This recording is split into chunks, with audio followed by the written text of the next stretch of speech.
Hi everyone, in this video I will be showing you how to use ChatGPT on mobile device. So first you have to go to your Google web browser and type ChatGPT here.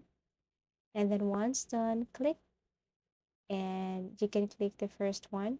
Okay, click the first one here and it will take you directly to the site. As you can see, there are two options here. We have login and sign up.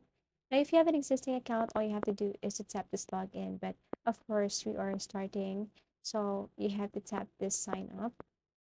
Okay, once you tap this sign up, you have options on how to sign up on your ChatGPT.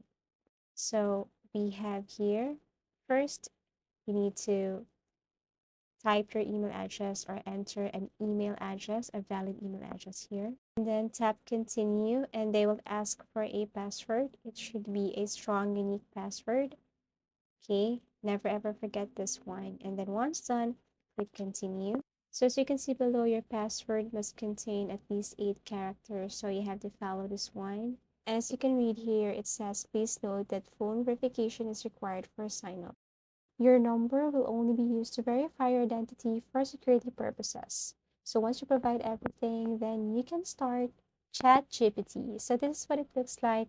Now you can ask any questions here. I'm going to show you some examples.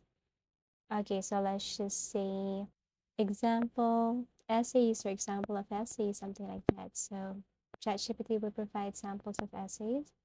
And then also another question you can ask, create a budget meal plan for 1 week. Okay, something like that. And so on. So that's how useful, beneficial, and advantage ChatGPT is. If you find this video helpful and informative, give it a thumbs up. Subscribe for more video tips and video tutorials.